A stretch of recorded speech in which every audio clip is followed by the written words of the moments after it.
Now, the Zambia Institute of Planners is holding an annual general meeting. Okay, this is Morning Live News and Current Affairs. We are live from the ZNBC Kitwe studios. We move on the program. The Zambia Institute of Planners is holding its annual general meeting and has also launched the Sustainable Housing Guidelines. Now, to discuss more on the Sustainable Housing Guidelines, which was launched yesterday, we are joined in studio by Mr. Cooper Chibomba, President of the Zambia Institute of Planners. Good morning and welcome to the program. Good morning, Lillian. Good morning, viewers. Okay. Now, let's start by shedding more light on the document launched yesterday. Does it provide answers to planning in Zambia? The document that was launched yesterday has been the product of several stakeholders, including the government. The whole idea of the document is that it wants to reinvent how we see the use of natural resources to build our towns and cities. Previously, you couldn't build your house or a commercial property using local materials like wood or thatch. But with this guideline, it means that you will now be able to build your houses or any other kind of building using these natural, using the materials which are locally available in your area. And I think that's a step forward towards improving how we can provide adequate housing to our people. Okay. Now, when you look at the way settlements are done in Zambia, or the way people develop their structures in most cities, you realize that we have a number of unplanned settlements. How best do you intend to address that?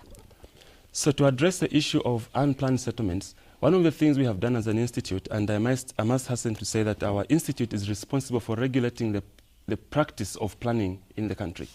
So what we have done is we have registered all the planners that are currently practicing in the various districts.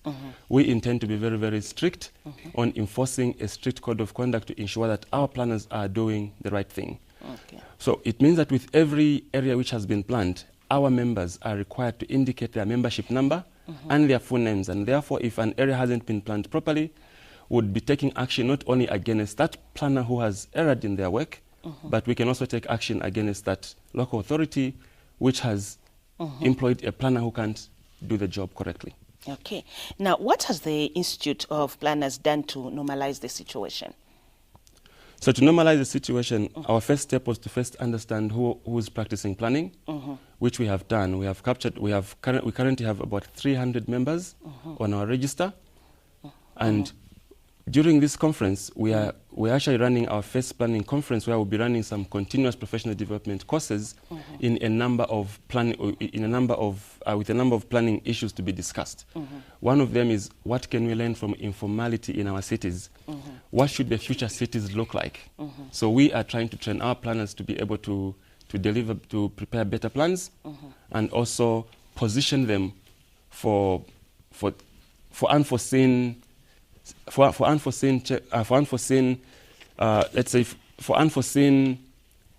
practices that may not have initially been a part of their work. For instance, we have climate change now. Previously, planners never had to plan for climate change when they're making a city.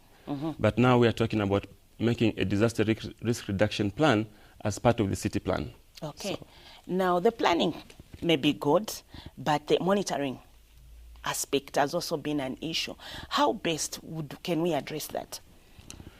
To improve monitoring, we are trying to strengthen our relationships with the local authorities, but also we understand that our planning processes haven't been very, very open to the public. It was usually the duty of a planner to prepare the plan, implement it and monitor it. But now we are saying, let's open our doors more so we can have the stakeholders come on board to become a part of the process. And that is one of the things that we are moving on strongly, that we will open our doors and break those walls and ensure that we have more members of the public coming on board to get involved in implementing and monitoring the plans in their area. A number of new districts coming up. Are you involved in the planning? Yes, particularly for Northwestern Province, where I come from.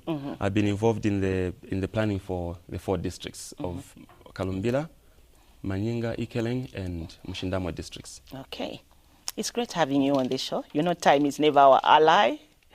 We move on the program. Tamara. Yes, indeed, Lile, maybe just to you wanted to call me Mishek today? Just to mention that I attended the conference yesterday, and the minister challenged the Zambia Institute of Planners to ensure that they plan well for this country. He gave examples of our neighboring countries, South Africa, Namibia, Botswana. He said if you visit these countries, they've planned for it. Even their settlements, you know, they're well planned. But here in Zambia, you find that there are a lot of illegal settlements that come up, and in some of these instances, you find that even planners have been involved in some of these. Okay, now I'm happy we have this association who will be monitoring and ensuring that right things are done. Especially that the construction sector is booming. Everyone wants to build a house. So I'm sure even the local authorities will be We take a break. Join us for more on the other side.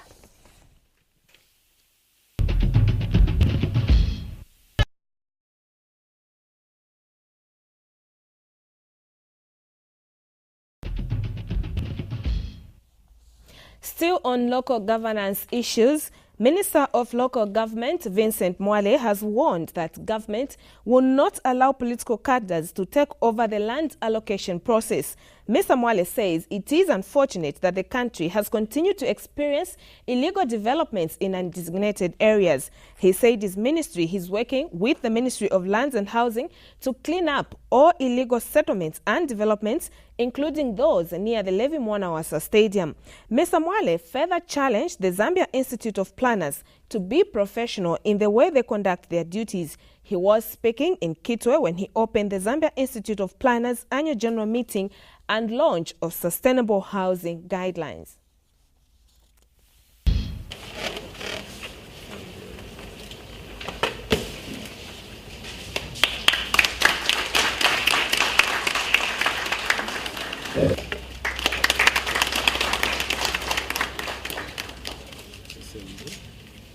Should be planning for this country have given up their profession to cadres.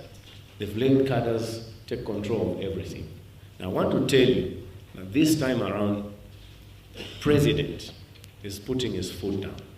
He has said he will not allow our political cadres, or those masquerading as cadres, to be able to have a free way, do as they wish. This must stop, and I challenge the ZIP executive and all of you to ensure that you uphold professionalism in all your dealings, but also ensure that all those found wanting are brought to book